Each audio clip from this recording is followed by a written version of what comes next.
Seja muito bem-vindo ao programa do Conselho Federal da Ordem dos Advogados do Brasil. Vamos ao resumo das notícias de hoje. Projeto de lei Eleições Limpas quer criminalizar a prática do Caixa 2 em campanhas eleitorais com penas severas. OAB comemora a aprovação da PEC que dá autonomia funcional e administrativa à Defensoria Pública. A advocacia garante assento em comitê após contribuir para a construção do Sistema Nacional de Prevenção e Combate à Tortura. E ainda, resultado do 10º Exame de Ordem Unificado corresponde ao maior índice de aprovação registrado nos últimos tempos. Você confere tudo isso a partir de agora aqui no programa OAB Nacional.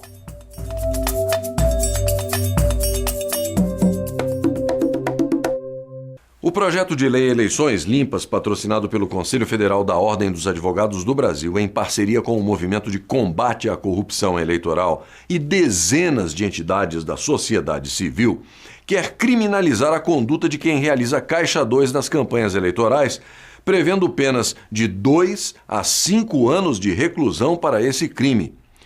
De acordo com o projeto de lei de iniciativa popular, além do candidato, também irão responder pelo crime de prática de Caixa 2 os integrantes do Comitê Financeiro e quem efetuar a doação ilegal de recursos.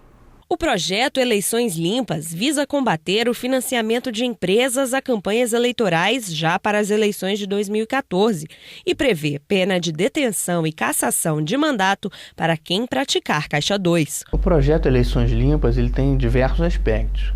Um aspecto é um sistema eleitoral inovador, um sistema que reduz em 75% o número de candidatos, portanto é um sistema mais barato.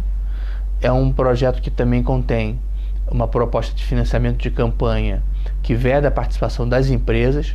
As empresas não mais poderão doar recursos para os candidatos. Toda a campanha tem que ser financiada ou com recursos públicos ou com recursos doados por pessoas físicas, pelo próprio eleitor, pelo próprio cidadão. E para que esse sistema funcione, é necessário também que a Justiça Eleitoral possa fiscalizar a doação para as campanhas, no sentido de evitar que doações não contabilizadas, doações irregulares sejam feitas. Então o projeto prevê essa criminalização do Caixa 2. O Caixa 2 que hoje, infelizmente, é praticado no Brasil, né? E isso tem que ser coibido. Então o projeto tem esse aspecto também, que é de coibir o Caixa 2, de evitar doações não contabilizadas para as campanhas eleitorais. De acordo com o PL de Iniciativa Popular, além do candidato, os integrantes do Comitê Financeiro e quem efetuar a doação ilegal de recursos responderão pelo crime. A partir do momento que nós queremos retirar as empresas das doações e nós queremos inserir um envolvimento maior do eleitorado, do filiado ao partido, para fazer essas doações, né?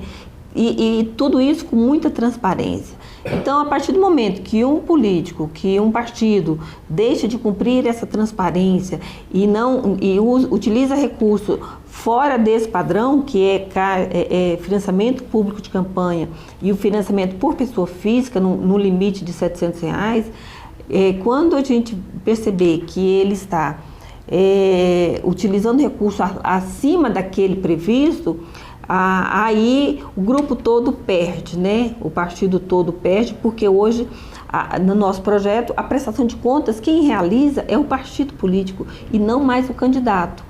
Com isso, a gente vai poder quantificar e também responsabilizar quem está fazendo, quem está utilizando de má fé para arrecadar recursos para a campanha. O Caixa 2 é a forma usada pelos políticos para burlar os impostos e não registrar o dinheiro arrecadado e gasto através das doações feitas por empresas às campanhas eleitorais. Dessa forma, o valor não é declarado aos órgãos de fiscalização responsáveis, comprometendo a igualdade de oportunidades entre os candidatos.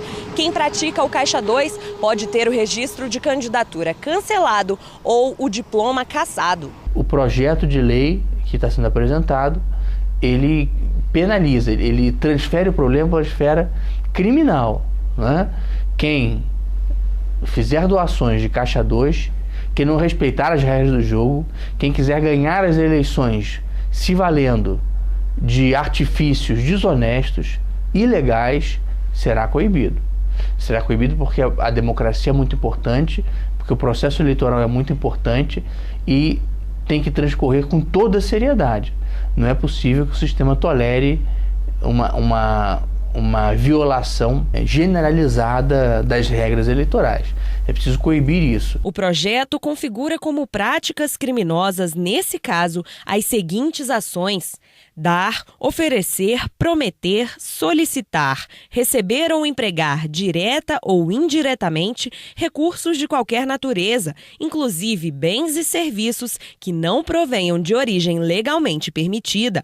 A criminalização da relação imprópria entre empresas e candidatos nas eleições é vista pela diretora do Movimento de Combate à Corrupção como uma forma efetiva de vigilância desses atos. A partir do momento que tem um grupo de candidatos de um partido, todos eles estão envolvidos. Então, se um não cumpre, os outros todos serão prejudicados, e a gente acredita que com isso a fiscalização primeiro acontecerá entre eles, para depois, como a gente quer que a sociedade acompanhe, né, que a prestação de conta seja online, a partir do momento que ele recebe uma doação, já imediatamente caia lá na prestação de contas, né? Então vai ficar mais fácil a sociedade acompanhar e ter um controle social sobre essas questões e fazer as denúncias, caso detecte alguma anormalia. Hoje, apesar de ser proibido, ele é realizado por todos os partidos, né? Sabemos disso. E quem faz esse caixa 2, né? São as empresas doadoras de campanha que depois querem os contratos, porque a empresa não doa, a empresa faz investimento. Então, a gente quer transparência nesse processo todo. A partir do momento que a gente vê na lei de orçamento a destinação para cada partido político um valor, e aquele partido está gastando mais do que o estabelecido ali, então a sociedade vai poder acompanhar isso, vai poder acompanhar seu candidato de perto e fazer as denúncias ao Ministério Público. Segundo a OAB, a criação de um grupo de trabalho na Câmara Federal que vai discutir propostas para a reforma política no país não deve interferir no projeto Eleições Limpas. Para a ordem, o PL será bem aceito pelos parlamentares. Que esse projeto das eleições limpas, ele tem uma característica. Ele não é um projeto que nós estamos importando de um país estrangeiro. Ele é um projeto que resulta da análise crítica da forma como as eleições efetivamente vêm ocorrendo no Brasil. É um projeto que parte da realidade brasileira. E é um projeto que tenta também oferecer uma alternativa que seja interessante para quem defende extremos opostos, né? Quem defende, por exemplo, o sistema proporcional com lista fechada pode ver o nosso projeto como uma segunda opção aceitável. Quem defende o voto distrital majoritário, quem defende o distritão, também pode ver o nosso projeto como uma segunda opção aceitável. Então, esse nosso projeto, além dele resultar da análise crítica da realidade política brasileira, ele é um projeto realista. Ele é um projeto que é muito preocupado com a possibilidade de vir efetivamente a ser aprovado. Então, por essa razão, nós entendemos que ele será bem aceito pelo Congresso Nacional, por essa comissão formada no âmbito do Congresso, e que efetivamente resultará na reforma das instituições políticas brasileiras. A Câmara já teve muito tempo para fazer essa reforma política, que há tempo está lá para ser feita e eles não conseguem fazer. Então nós vamos tocando o nosso projeto, porque se nós formos esperar somente pela Câmara dos Deputados, isso não vai sair, muito menos no Senado, que nós já vimos e temos certeza que isso não vai sair, porque eles não têm consenso em pontos mínimos, né? E nós sabemos, nós da sociedade civil, nós sabemos o que nós queremos. Nós queremos tirar a empresa de doação, nós queremos partidos com ideologia partidária, nós queremos nos identificar com o programa de um partido A, B ou C. Então isso vai melhorar a participação da sociedade na política, vai envolver mais os filiados dos partidos, né? Até então, os filiados do partido só constam até no momento que você vai registrar o partido, depois eles são solenemente ignorados. E nós queremos essa participação, a gente quer reforçar a democracia com o nosso projeto. A meta das entidades que promovem o projeto de lei de iniciativa popular é concluir a coleta de assinaturas em 30 dias, para que a proposta seja apresentada em breve no Congresso Nacional. Tem chegado muitas assinaturas, inclusive do exterior, já tem chegado assinaturas dos Estados Unidos, de brasileiros que moram lá, já chegaram de vários estados, e tem também a assinatura eletrônica, que já chega quase a 70 mil. Então nós estamos com a agenda para fazer mobilizações sociais para a coleta de assinatura. Enfim, em todos os movimentos que a gente tem, a gente está coletando assinaturas. O projeto Eleições Limpas está disponível para a assinatura de todos os eleitores brasileiros no site do Conselho Federal da Ordem, oab.org.br. É preciso que os cidadãos participem assinando digitalmente a ficha do projeto de lei de iniciativa popular para que ele possa ser apresentado ao Congresso Nacional para ser votado e, uma vez aprovado, virar lei. E a seguir, depois do intervalo, OAB comemora a aprovação da PEC que dá autonomia funcional e administrativa às defensorias públicas da União e do Distrito Federal. O programa OAB Nacional volta em instantes.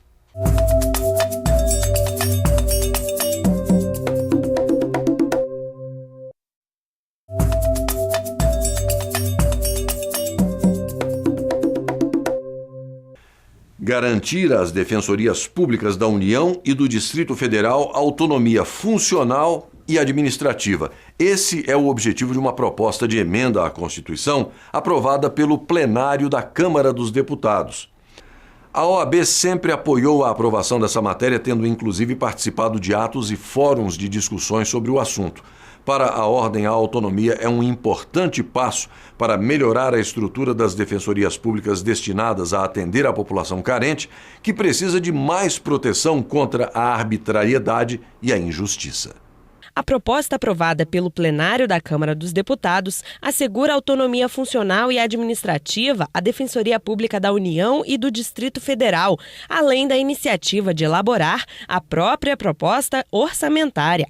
A PEC 207 de 2012 dá à instituição o mesmo tratamento constitucional que as defensorias públicas dos estados já têm, uma vez que as autonomias foram obtidas em 2004 por meio da Emenda Constitucional 45. A Constituição, ela incorria numa incoerência. Ela atribuía autonomia à Defensoria Pública dos estados, autonomia administrativa, autonomia financeira, portanto, independência relativamente aos governos estaduais, né?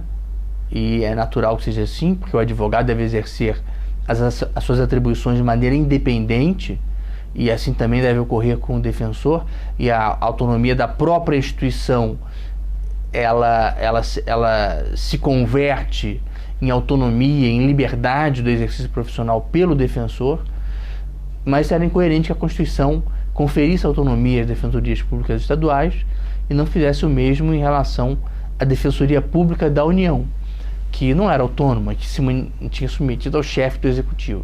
Quando a emenda constitucional confere autonomia à Defensoria Pública, autonomia administrativa, né, não submissão hierárquica ao Presidente da República e ao Ministro da Justiça, e ao mesmo tempo autonomia financeira, a possibilidade de gerir os seus próprios recursos, a PEC está dando liberdade ao defensor, está conferindo ao defensor a possibilidade de atuar contrariamente aos interesses do governo, sem ter o receio de se submeter a qualquer tipo de perseguição ou a qualquer tipo de atuação inadequada por parte do Executivo Federal. Segundo a defensora, atualmente a Defensoria Pública da União tem 500 profissionais da área que atuam junto aos tribunais superiores, à Justiça Federal, do Trabalho e Militar da União. A gente tem hoje 500 defensores públicos federais para atender todo o Brasil. Atender a população hipossuficiente, que se estima em 130 milhões de brasileiros. Por conta até da falta de autonomia, a gente nunca conseguimos até hoje ampliar substancialmente nosso quadro de defensores e nem o nosso número de unidades, a ponto de até hoje a gente está presente só em 22% das subseções judiciárias da Justiça Federal. Quer dizer, tem 78% de localidades onde tem Justiça Federal que não tem um defensor público federal para atuar. Na Justiça do Trabalho, a gente até hoje não conseguiu uma atuação plena. Isso tudo por conta da falta de autonomia que da qual a gente padecia e que hoje não vai existir mais. A expectativa é que a autonomia dada à DPU melhore de forma significativa a estrutura hoje existente, permitindo o crescimento da instituição e a prestação de serviços em maior quantidade e de melhor qualidade à população carente do país. O número de defensores vai ser ampliado, o número de unidades vai ser ampliado. A expectativa é que a estrutura administrativa seja ampliada para garantir uma estrutura de apoio ao trabalho dos defensores públicos federais e basicamente uma mudança já que a gente já prevê próxima, porque a gente já vai ter a prerrogativa de enviar diretamente ao parlamento a proposta orçamentária do órgão, sem necessidade de passar pelo Ministério da Justiça. E isso, sem dúvida nenhuma, vai fazer com que a Defensoria Pública da União, a administração da Defensoria Pública da União envie um orçamento condizente com as necessidades do órgão para garantir, como eu disse anteriormente, a estruturação do órgão e ampliação do atendimento para a população carente. A OAB, que apoiou historicamente a aprovação da matéria e que participou de atos e fóruns de discussões em torno do assunto, comemorou a aceitação da PEC. A OAB, que é entusiasta da Defensoria Pública, sempre defendeu a instituição da Defensoria Pública, vê com muitos bons olhos, vê com alegria, com um sentimento realmente de total apoio essa proposta de emenda constitucional. A proposta de emenda à Constituição do Senado 207 de 2012 foi aprovada em segundo turno aqui na Câmara dos Deputados por 388 votos a 1.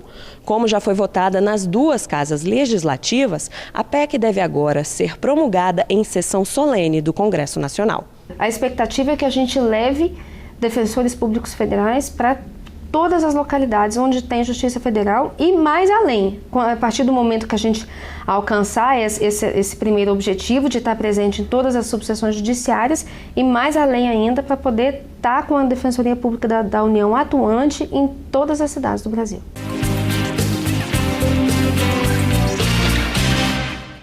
Em 1985, eu entrei na UNB para fazer o curso de Direito, que sempre foi uma opção importante. Eu gostei muito de história, mas me parecia sempre assim, aquela liturgia, aquela solenidade, sempre foi algo que me encantou no direito. E aí eu entrei neste curso e junto à UNB e fazia com muito fervor, né? À época eu estava com 16 anos.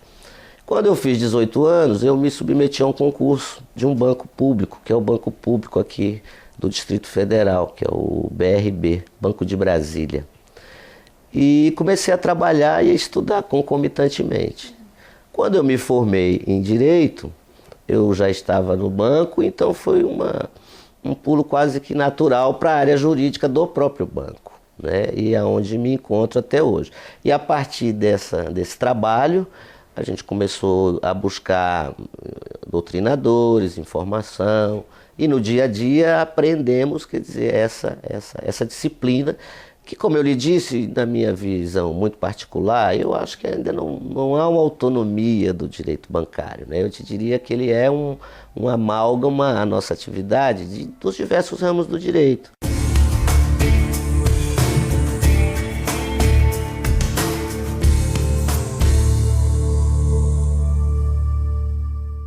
Tem mais ou menos há cerca de uns 10 anos, né, num processo de retomada de um imóvel, né, depois de todo o percurso necessário, né, eu me fiz acompanhar de um oficial de justiça para poder executar uma retomada desse bem aqui numa cidade próxima a Brasília. E o fato é que chegamos lá e o que a gente se depara? Estava funcionando lá um coral de crianças daquela região de periferia, né? Uma região muito pobre, E já não era o inquilino contra o qual a gente tinha debatido o processo, né? Era uma ocupação indevida, enfim, mas uma ocupação dessa natureza, com a instalação de um coral de crianças, né? E a gente, com esses documentos, com a posse, com a determinação da diretoria do banco para exercer de fato o direito ali. Mas eu lhe confesso que, assim, tanto eu quanto o oficial de justiça, diante dessa situação, nós precisamos voltar e pensar melhor. Porque algo que eu diria assim, até inusitado, né? Porque nós estamos ali para cumprir essa decisão. Mas eu digo, não, vamos fazer esse relato seja para a direção do banco, seja para o próprio magistrado, e quem sabe-se lá que alternativa a gente pode pensar, né, sem naturalmente implicar em prejuízo para o banco ou em descumprimento das determinações da justiça, numa outra alternativa. E fiquei feliz porque, de fato, voltei, relatei isso para a diretoria do banco, e no banco ainda há, né, um programa de responsabilidade social, onde a empresa atende alguns compromissos, e juntamos as áreas de crédito, juntamos a área de responsabilidade social, enfim, e conseguimos, de fato, né, ajudar essa instituição a permanecer naquele local.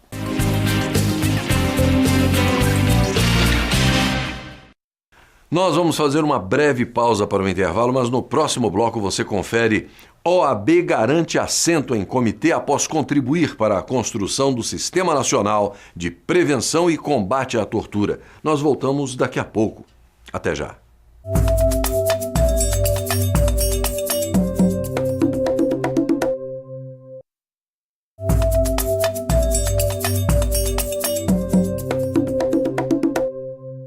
O ministro Luiz Roberto Barroso é o novo relator da arguição de descumprimento de preceito fundamental número 59, ajuizada pelo Conselho Federal da OAB, para propor que seja feita uma ampla auditoria da dívida externa brasileira e tentar elucidar as condições em que essa dívida foi construída.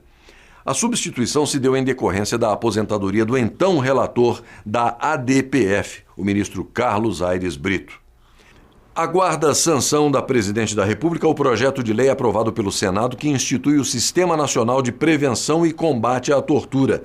O Conselho Federal da Ordem dos Advogados do Brasil tem assento no Comitê de Combate à Tortura e participou ativamente das discussões que levaram à construção da proposta, que tramitou durante 10 anos no Congresso Nacional. O projeto de lei 11 de 2013 da Câmara, que institui o Sistema Nacional de Prevenção e Combate à Tortura, foi aprovado nas duas casas legislativas. A proposta aborda, ao mesmo tempo, a prevenção e combate à tortura com atuação de forma articulada. O sistema ele é integrado por entidades governamentais e também por entidades da sociedade civil que, de alguma forma, dentre as suas atribuições, cuidam do combate e da prevenção da tortura, que agora, felizmente, passa a integrar formalmente, por força desse projeto de lei aprovado pelo Congresso Nacional, esse Sistema Nacional de Prevenção e Combate à Tortura. Esse sistema é integrado, além desses órgãos todos, por um Comitê Nacional de Combate e Prevenção da Tortura e também pelo próprio Mecanismo Nacional de Prevenção e Combate à Tortura. Tudo isso na lógica do protocolo facultativo à Convenção contra a Tortura da ONU, que o Brasil, claro, quando ratificou tanto a Convenção quanto o seu protocolo, assumiu o compromisso internacional junto aos outros países de combater e prevenir a tortura. O sistema deverá, segundo o membro do Comitê Nacional de Prevenção e Combate à Tortura, dar maior efetividade à proteção constitucional de banir a tortura, respeitando, assim, o Estado Democrático de Direito. O Brasil, independentemente de ter ratificado a Convenção da ONU, também consagrou o combate à tortura na sua própria Constituição, e é isso que se espera agora, dar maior efetividade, dar maior eficácia a essa proteção constitucional, a esse desejo que vem desde 1988 com o legislador constituinte de realmente proscrever, banir a tortura de uma vez por todas. Porque, é claro, não há como se falar de um Estado democrático de direito em que se possa cogitar da existência da tortura. E, claro, juntamente com a tortura também, coibir qualquer tipo de tratamento desumano, cruel, degradante de pessoas que de alguma forma estejam sob a custódia do Estado, seja nos centros de detenção, nas delegacias, nas prisões, nas penitenciárias, nos hospitais psiquiátricos, seja no que diz respeito também à juventude, né, nos centros próprios ali em que se encontram os adolescentes em conflito com a lei. Enfim, é um sistema amplo mesmo de proteção, voltado, claro, à dignidade da pessoa humana, mas, sobretudo, também à sua própria proteção também da sua dignidade mesmo, das suas condições psicológicas, das suas condições físicas, sempre que se encontrarem detidas nesses lugares. Como organismos de suporte ao sistema estão o Comitê Nacional de Prevenção e Combate à Tortura e o Mecanismo Nacional de Prevenção e Combate à Tortura.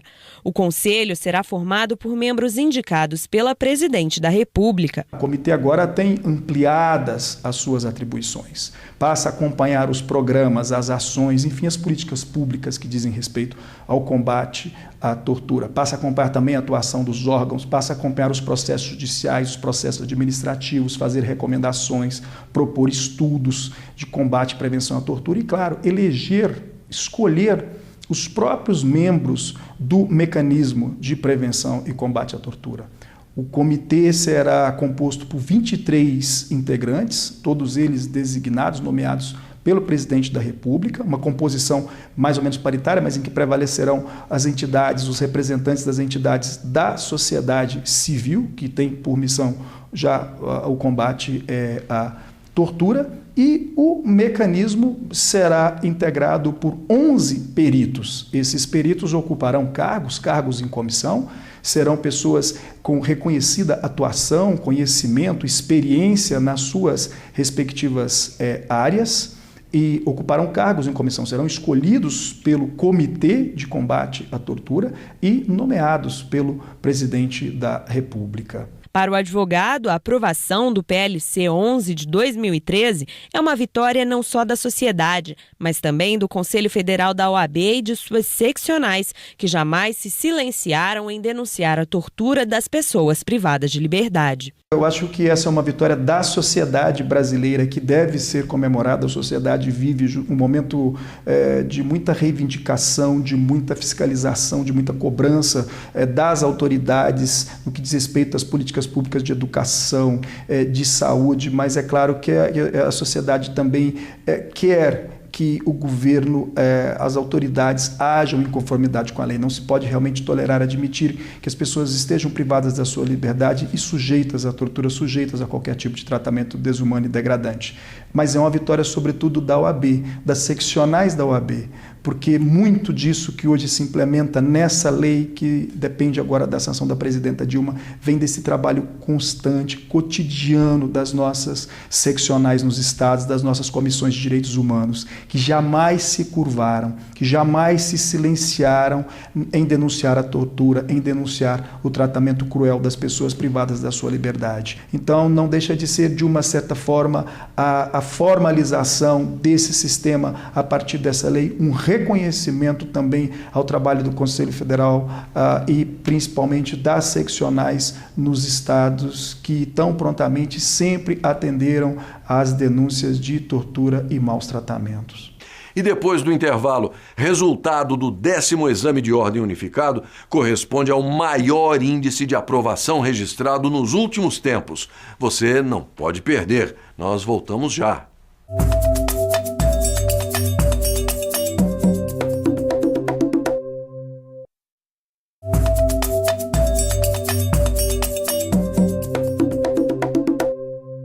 O resultado do 10º exame de ordem unificado foi o maior índice de aprovação já registrado nos últimos tempos. Entre os mais de 120 mil candidatos inscritos, 28,8% foram aprovados.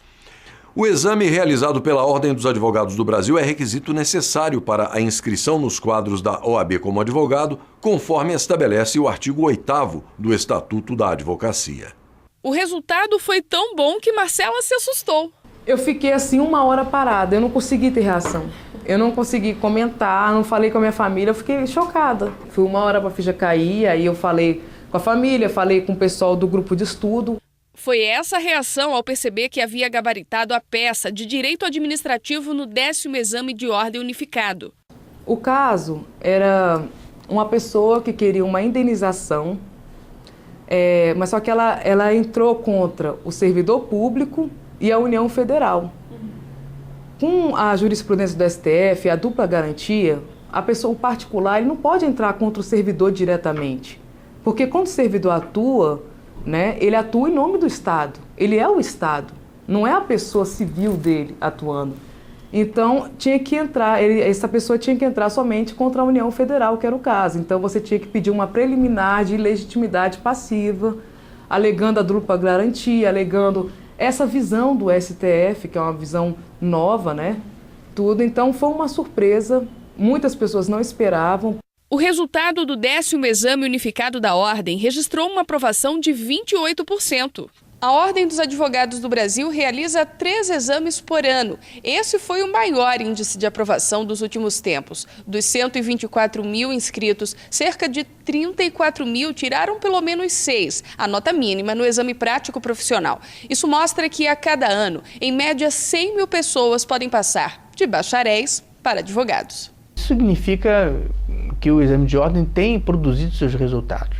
Infelizmente, no Brasil, durante muitos anos, o governo não foi cuidadoso ao autorizar a abertura de novas universidades, novos cursos de direito. Cursos de direitos foram abertos sem que tivessem as condições de pessoal, de professores, de estrutura física, de biblioteca, adequadas para realmente abrigar um curso jurídico e dar uma formação profissional aos seus alunos. Então, em razão dessa abertura indiscriminada de cursos jurídicos, o fato é que não havia mais garantia de qualidade, de que os profissionais saídos dessas universidades fossem efetivamente capazes de exercer a profissão da advocacia. E observem que a profissão da advocacia é uma profissão provida de um elemento grave, não apenas sério, mas grave, que é o advogado representa o cidadão naquelas situações mais complicadas. O cidadão entrega os seus bens mais valiosos ao advogado, né? Então, no processo judicial se discute a guarda dos filhos, se discute a perda do patrimônio, se discute, veja, mais importante, a própria liberdade de locomoção.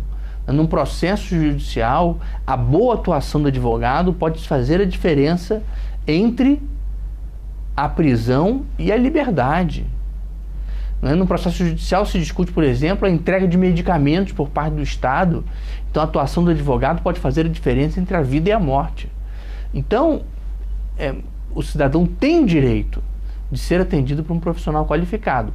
Quando a Ordem dos Advogados do Brasil entrega a carteira profissional a um advogado, ela está dizendo ao cidadão que aquele profissional está habilitado, que ele reúne as capacidades técnicas necessárias para representar os seus interesses mais valiosos perante o poder judiciário.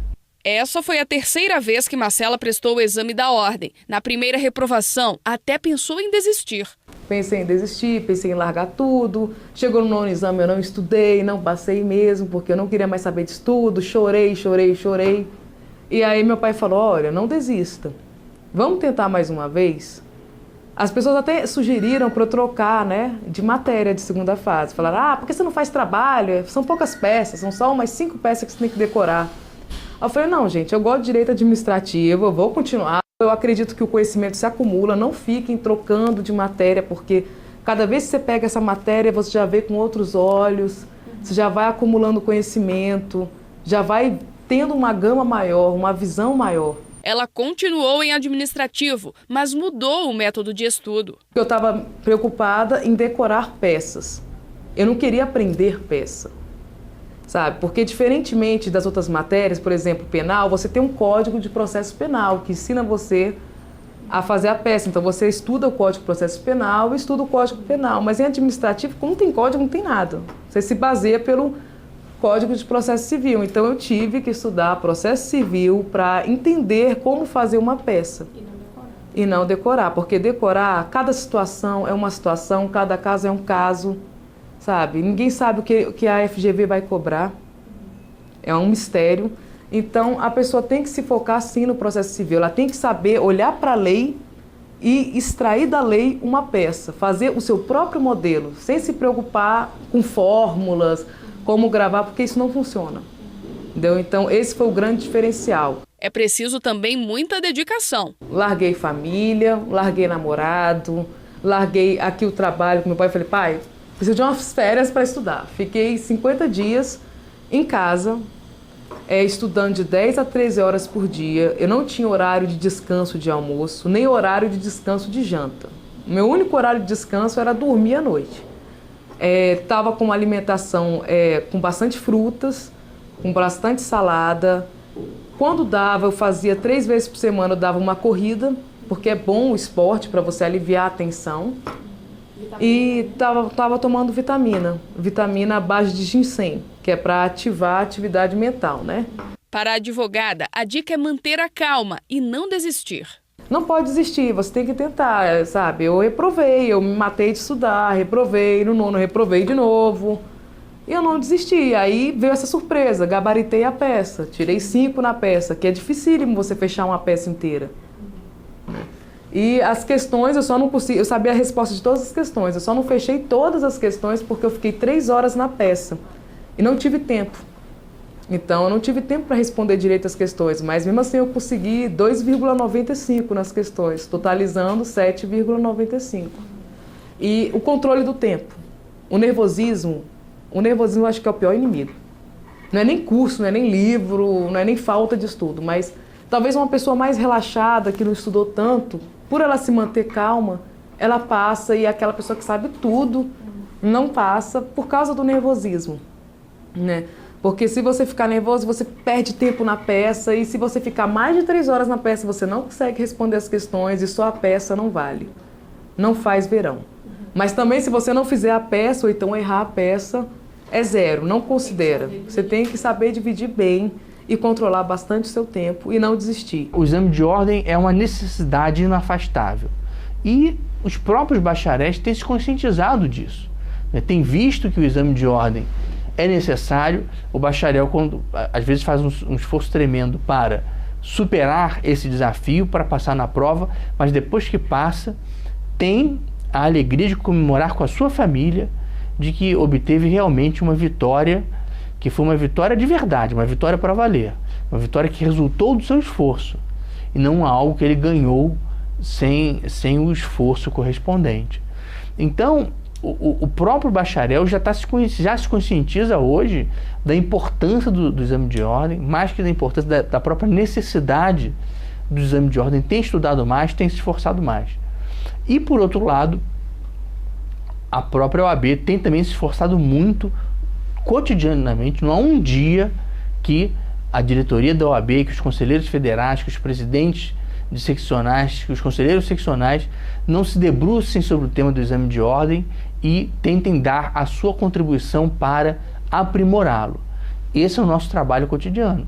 Então, uma prova que hoje é uma prova melhor e, por outro lado, um profissional do direito que hoje é mais consciente quanto à importância do exame de ordem, desses 2 fatores tem resultado um aumento progressivo, consistente da aprovação, que merece ser comemorado.